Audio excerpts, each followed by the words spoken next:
अस्सलामुअलैकुम। क्या आप किताबें पढ़ते हैं?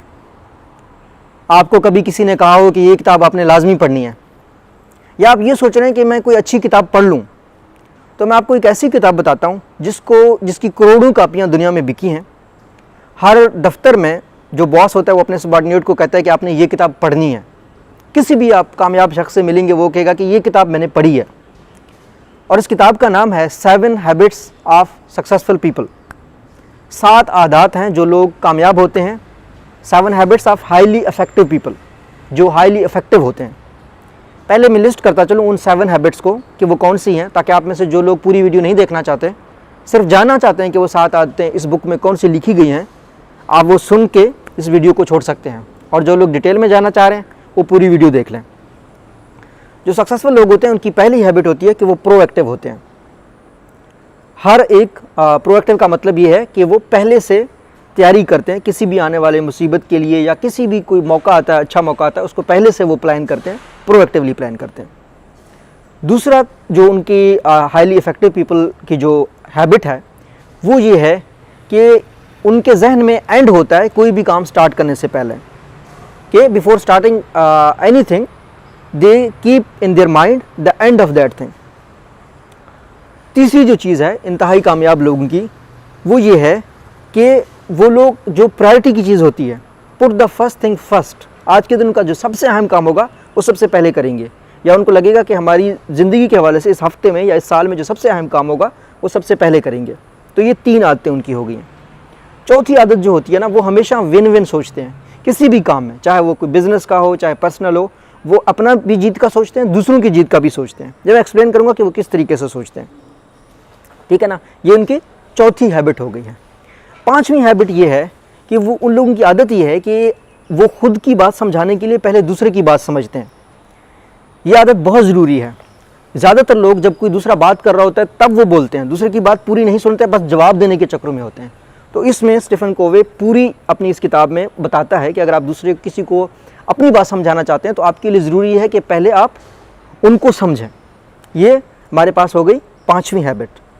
छठी हैबिट है सिनर्जी क्रिएट करने की। सिनर्जी क्रिएट करने का मतलब ये है कि आपके मतलब ये है कि एक बंदे के पास फॉर एग्जांपल एक रिसोर्सेज हैं, एक शख्स के अगर फसल में या खेत में गंदम उगता है, दूसरे की फसल में कपास उगता है, तो वो दोनों आपस में एक दूसरे के साथ जो है ना कोऑर्डिनेट कर सकते हैं। कहने का मतलब ये है कि एक शख्स है वो ज़्यादा एक्सट्रोवर्ट है, उसको आइडियाज़ अच्छे ज़्यादा आते हैं। दूसरा शख्स है वो इंट्रोवर्ट है, और जो इंट्रोवर्ट है उसको आइडियाज़ अच्छे आते हैं। एक शख्स एक्सट्रोवर्ट है, वो दूसरों को कम्युनिकेट करना जानता है, ठीक है ना। और दूसरा शख्स जो है ना इंट्रोवर्ट है, उसको लिखना आता है। तो वो दोनों अगर इकट्ठे मिलकर काम करेंगे तो वो बेहतर तरीके से काम कर सकते हैं। इस चीज़ को सिनर्जी कहते हैं। जब दो चीज़ें 1 + 1 1 + 1 जब 4 हो जाए, 10 हो जाए, तो उसको सिनर्जी कहते हैं। जो 7वीं आदत है वो उन लोगों की ये है कि शार्पन द सॉ, कि जो अगर कोई आप दरख्त काट रहे हैं तो पहले आप कुल्हाड़ा तेज़ करें। बाज़ लोगों को आप देखते हैं वो सख्ती से कोई दरख्त काट रहे हैं और उनका कुल्हाड़ा तेज़ नहीं होता, तो उनको 7 से 8 घंटे लग जाते हैं। आप कहेंगे कि थोड़ा सा कुल्हाड़ा तेज़ करें, वो कि मेरे पास टाइम नहीं है। हालांकि हकीकत में अगर वो 1 घंटा कुल्हाड़ा तेज़ करे तो अगले दूसरे घंटे में वो पूरा दरख्त काट सकता है। तो ये 7 आदतें हैं हाईली सक्सेसफुल लोगों की। अभी मैं उनको एक्सप्लेन करता हूँ डिटेल में। पहली चीज़ हमने जो सक्सेसफुल चीज़ देखी है वो ये देखी है कि वो लोग प्रोएक्टिव होते हैं। आपने अक्सर देखा होगा कि हमारे जो वालिदैन हैं, जो कामयाब वालिदैन हैं, वालिदैन भी तो कामयाब हैं जिन्होंने अपने बच्चों को पढ़ाया है। तो जो वालिदा होती है वो बहुत जतन करती है कि बच्चे का बैग सुबह सुबह तैयार करे। पाकिस्तान में बिजली का मसला है, आपने देखा होगा कि वो कपड़े पहले से प्रेस करती हैं। तो ये एक तरीके से प्रोएक्टिव होना है। सिमिलरली आपने कुछ लोगों को देखा होगा कि उनका मोबाइल हमेशा चार्ज होता है। कभी ऐसा नहीं हुआ कि वो कह रहे हो कि मेरा मोबाइल चार्ज नहीं है, वो रात को अपना मोबाइल चार्ज पे लगाते हैं। ये रात को मोबाइल चार्ज पे लगाना ये प्रोएक्टिवनेस है। ये बच्चे का बैग पहले से तैयार करना ये प्रोएक्टिवनेस है। कुछ लोग अपनी बेटियों की शादियों के लिए पैसा इकट्ठा करते हैं ताकि जब उनकी शादी का वक्त आ जाए तो उनकी शादी के लिए उसकी ये प्रोएक्टिवनेस है। कुछ लोग अपने बच्चों को पढ़ाते हैं ताकि वो मुस्तकबिल की ज़िंदगी के लिए तैयार रहें, ये प्रोएक्टिवनेस है। मैं आपको अपनी स्टोरी सुनाता हूँ। मुझे चीज़ों को एक्सप्लेन करने का, मुझे लिखने का शौक़ था। मैं यहाँ अब आपके सामने बोल रहा हूँ। इससे पहले मैंने 8 किताबें लिखी हैं। मैंने 40 रिसर्च पेपर्स में काम किया, जिसमें 10 रिसर्च पेपर मेरी अच्छी जगहों पे पब्लिश हुए हैं। मैंने 5 से 6 कंपनीज़ में काम किया सालों साल, और अब मैं इस काबिल हो गया हूँ कि मैं जो है ना अपने करियर को प्रोएक्टिवली मैं कोई भी चीज़ स्टार्ट कर सकता हूँ। ये जो सारे थे ये प्रोएक्टिव स्टेप्स है कि ताकि यहाँ तक आने के लिए मैं तैयार हूँ। कुछ प्रोएक्टिव स्टेप्स आपको लेने पड़ते हैं ताकि आप बाद में जो है ना कामयाब हो जाएं। ये होगी प्रोएक्टिव की मिसाल। तो दूसरी चीज़ है वो है कि जो सक्सेसफुल लोग होते हैं, जो हाईली इफेक्टिव वो लोग होते हैं, उनके जहन में इख्तिताम होता है किसी चीज़ को शुरू करने से पहले। आप इमेजिन करें, अभी आपकी जो भी उम्र है, आप जब 60-70 साल के हैं, तो आप जब अपनी कब्र में जब फौत होने वाले होंगे, जब आप बूढ़े होंगे, जब आपके हाथ पांव काम नहीं कर रहे होंगे, आप क्या बनना चाहते हैं? क्या ऐसी कोई चीज़ है जो कि आप आज शुरू कर रहे हैं, आपको लगता है कि वो आपके इख्तिताम पे आपका साथ नहीं देगी, आपको लगता है कि इख्तिताम पे वो चीज़ मैटर नहीं करती? या कभी ऐसा हुआ है कि आपको किसी ने कहा कि ये काम आप क्यों कर रहे हैं? कभी ऐसा हुआ आपने कहा ये काम तो मैं 6 महीने के लिए करता हूँ, बाद में तो मैं करूँगा ही नहीं, ठीक है ना? ऐसे में वक्त बहुत कीमती है इंसान का। तो जो हाईली इफेक्टिव लोग होते हैं वो इख्तिताम को माइंड में रखते हैं। ऐसी चीज़ जिसका इख्तिताम से कोई ताल्लुक़ नहीं है, जिसकी बिगनिंग से दोबारा उनको और बिगनिंग करनी है, तो वो लोग नहीं करते। इस थ्योरी में थोड़ी सी एडिशन पॉसिबल है, वो ये है कि स्टीव जॉब्स की जो थ्योरी है कनेक्टिंग द डॉट्स। कभी कभी ऐसा होता है कि आपने 2 काम किए और आप दोनों चीज़ों को मिला भी सकते हैं, लेकिन अगर आप डायरेक्शन क्लियर है तो आप बेहतर है कि अपने एंड गोल की तरफ ज़्यादा फोकस करें। लेकिन जब तक आपका डायरेक्शन नहीं क्लियर, तब जो है ना आप मुख्तलिफ काम इनिशिएट करके बाद में उन चीज़ों को मिला सकते हैं। तो ये हमारे 2 हैबिट्स हो गए। जो तीसरा हैबिट ये है वो पुट फर्स्ट थिंग फर्स्ट। आप स्टूडेंट हैं तो आप अभी क्या कर रहे हैं? आपको पढ़ना है तो आप अभी पढ़ें। आप अगर एक राइटर हैं तो आप लिखना चाह रहे हैं तो आप लिखें। आप अगर एक स्पीकर बनना चाहते हैं, बोलना चाहते हैं, तो आप क्या बोल रहे हैं आज, ठीक है ना? आप अगर राइटर हैं तो आपकी कितनी किताबें आई हैं, ठीक है ना? तो जो पहली प्रायोरिटी की चीज़ है, do the first thing first. ये नहीं है कि आप एक स्टूडेंट हैं, आपका कल पेपर है और आप सोशल मीडिया देख रहे हैं। सोशल मीडिया आप पेपर के बाद भी देख सकते हैं, ठीक है ना?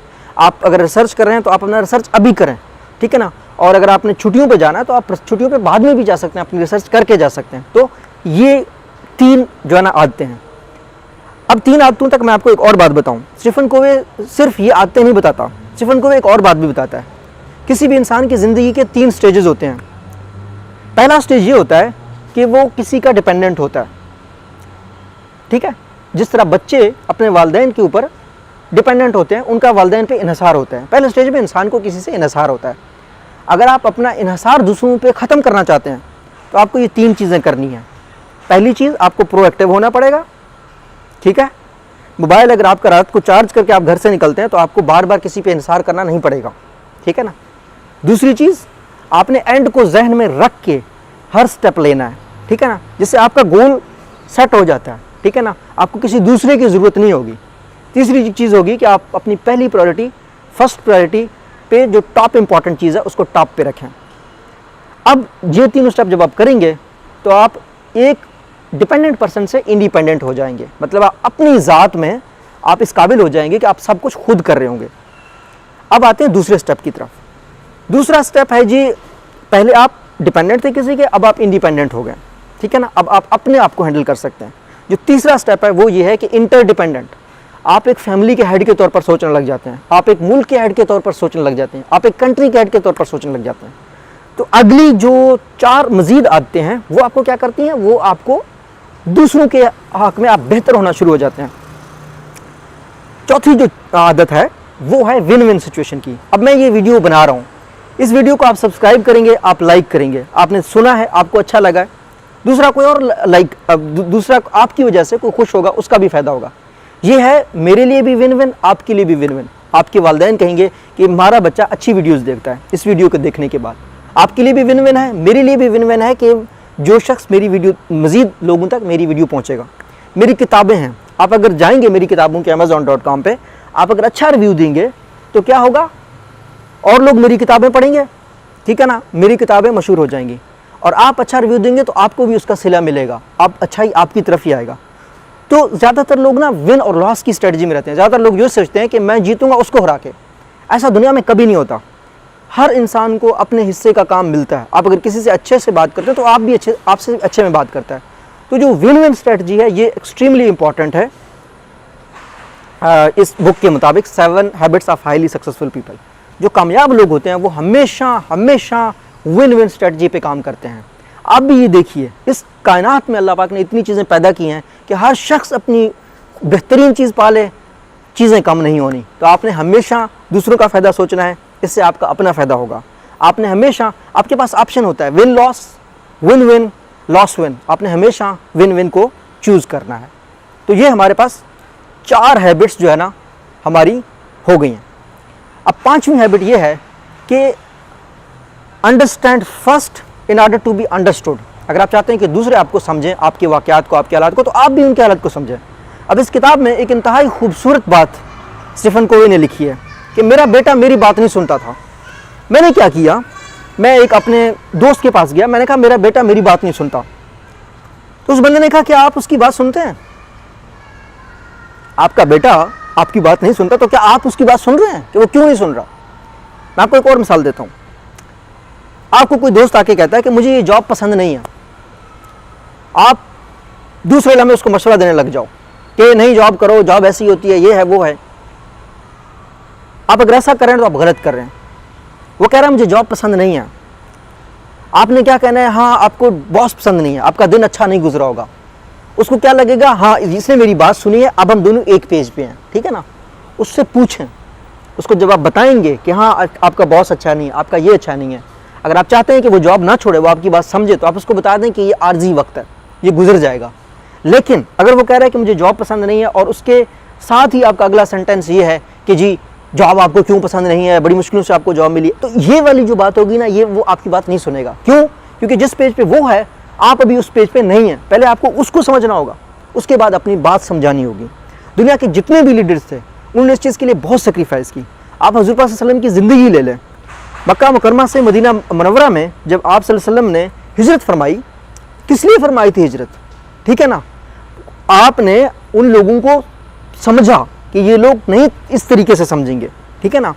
आप मदीना चले गए, वहाँ से आपने लोग तैयार किए, उसके बाद आपने मक्का को फतह किया और फिर अपनी रियासत बनाई। तो आपने क्या करना है, दूसरों को समझना है, ठीक है ना। अपनी बात समझाने से पहले आपको लग रहा होगा कि मेरी बात नहीं समझ रहा, तो अपने उनको समझना है कि उनकी मेंटालिटी कैसी है, उनकी मेंटालिटी क्या है। क्योंकि मक्का के जो लोग थे ना वो ज़्यादातर ट्राइब्स में फंसे हुए थे, लेकिन मदीना के जो लोग थे वो कंपैरेटिवली समझदार थे। तो मदीना में अंसार की कहानी भी बहुत से लोगों को पता होगी, जिसमें विन विन सिचुएशन थी। आप सल्लल्लाहु अलैहि वसल्लम ने कहा था कि एक जो महाजिर है, अंसार जो है ना एक महाजिर को अपने साथ ले ले, उसके साथ चीज़ें बांटे। तो वो विन विन सिचुएशन की बेहतरीन मिसाल थी, जो कि हमने पिछली आदत बताई थी। और दूसरी आदत यही थी कि आपने दूसरों को समझना है कि उनकी क्या जो है ना नीड्स हैं। ये हमारे पास 5 हैबिट्स हो गई। छठी हैबिट है सैनर्जी की। सैनर्जी की जो हैबिट है वो ये है कि ज़्यादातर कंपनीज़ में होती है, ठीक है ना। आपके अगर एक दोस्त है, उसको बोलना अच्छा आता है, तो आपको जो है ना आइडियाज़ देना अच्छा आता है। तो अगर आप कहीं पे किसी चीज़ को ख़रीदने जा रहे हैं तो आप उसको कहते हैं कि यार मैं ये चीज़ ख़रीदने जा रहा हूँ, आप बोलते अच्छा हैं, तो आप जो है ना मुझे ये चीज़ ख़रीद के दें। इससे क्या होता है, सैनर्जी क्रिएट होती है, ठीक है ना।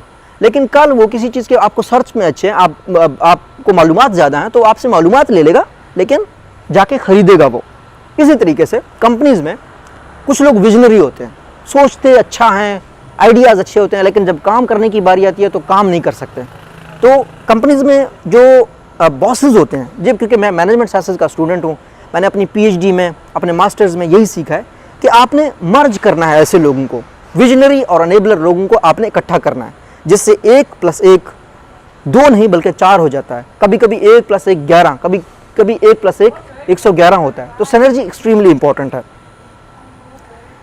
जो 7वीं हैबिट है वो है कि आपने कुल्हाड़ा तेज़ करना है, ठीक है ना, अपना, रादर दिन आप ऐसे कुल्हाड़े के साथ काम करते रहें जो तेज़ नहीं है। मैं अपनी पीएचडी की मिसाल दी है कि मुझे पीएचडी करनी पड़ी आपसे बात करने के लिए, मुझे मास्टर्स करना पड़ा, मुझे 7 कंपनीज़ के साथ काम करना पड़ा। 40 से ज़्यादा कंपनी के साथ मैंने फ्रीलांसर काम किया है। मैं डेली लोगों से इंटरेक्ट करता हूँ, डेली सीखता हूँ, ताकि एक प्रोफाइल बने, ताकि मेरे जहन में ज़्यादा बातें आएँ जब मैं बात करने लग जाऊँ, जब मैं बोलने लग जाऊँ, जब मैं लिखने लग जाऊँ। मैं एक राइटर हूँ, मैं एक ट्रेनर हूँ। तो कभी कभी ऐसा हो जाता है, मैं आपको मिसाल देता हूँ अपनी। मैंने एक स्वीडन के टेलीकॉम कंपनी के लोगों को ट्रेन किया। तो उनका काम था कि जी हम 2G का जो है ना एक जगह पे लॉन्च कर रहे हैं, दूरदराज एरिया है।